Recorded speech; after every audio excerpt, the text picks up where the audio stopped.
Meet Maje, the Hawksbill turtle. She is estimated to be about 30 to 35 years old and weighs 125 pounds.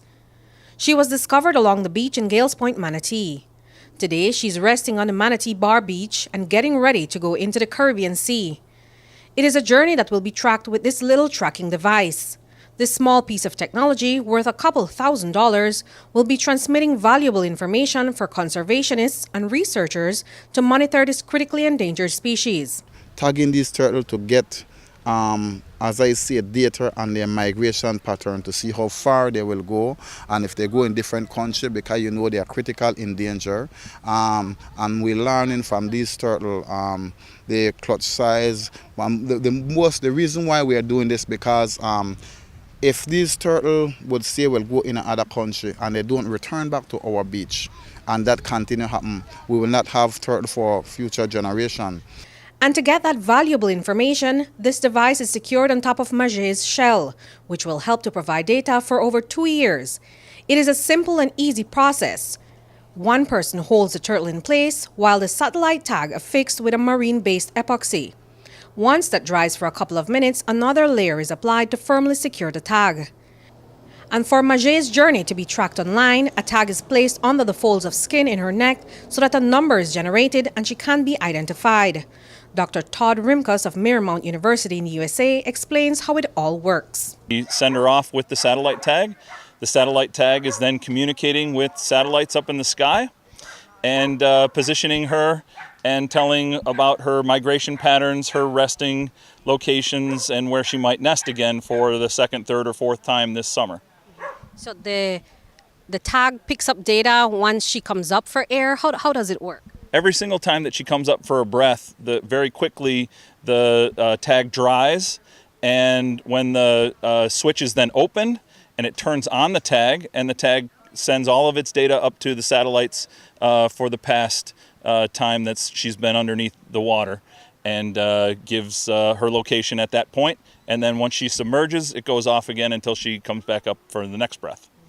Maje is the second hawksbill turtle found along this beach in Gales Point, Manatee this week.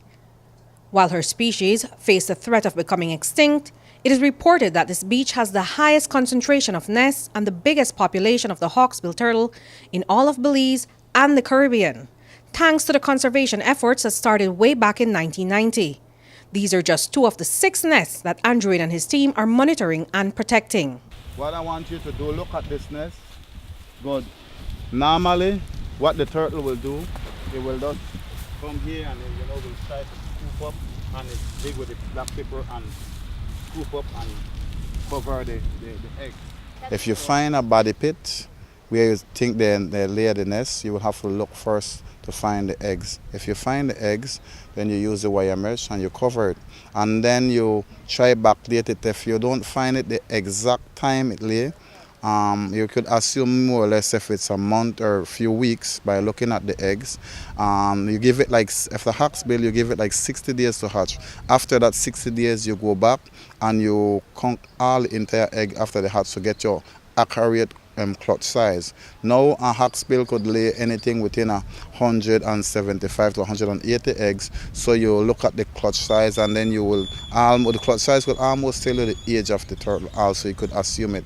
What you have to do, you do the crawl width, you do the tide distance to see how far you go back, and backdate the date. And after the hatch, you have a hatching data sheet, which is a different data sheet, and you will have to open, if all the eggs don't hatch, you will have to open the other one to see exactly why they don't hatch. But the hawksbill turtle in Belize has friends all the way in the U.S.A., including the Marymount University. The school has been working with the Gales Point Wildlife Sanctuary for over a decade. Each year, Dr. Rimkus brings students to do field work in the village as a part of their academic studies. Mary Ellen Haas, a biology student, shares her experience. Working with the turtles has been particularly incredible. Kevin has been teaching us different things about how to identify nests, the tracks, how to take measurements and data.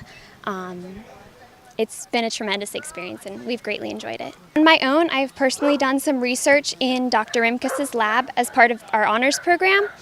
And I know that he has a fascination with turtles, and the whole Marymount community does as well. So this is definitely part of that, and we bring that when we come here. Studying the Hawksbill turtle in particular is very close to our hearts because it is critically endangered, and so we are very enthusiastic and excited about doing our best to help preserve the species. But for many years, sea turtles like Maje faced a number of threats here in Gales Point, Manatee, and across the country. They were being eaten, their shells used for jewelry, their habitats destroyed, and at times they were victims of gill nets. But once the Hawksbill was protected by law and educational awareness was raised among villagers, the community, including resident Austin Myers, started to see the value in these creatures. To protect the Hawksbill, is very great to protect the Hawksbill turtle because we have guests coming from very far from the United States to protect this thing, and we the one in the Gales Point village learn a lot and make some money from the people and everything. So it's also creating jobs and income for you guys. Yeah, they also created a lot of jobs for we guys in the summertime. And so Maje marks the 12th turtle to be tagged by Dr. Rimkus and the Gales Point Wildlife Sanctuary, but approximately 27 tagged across the country.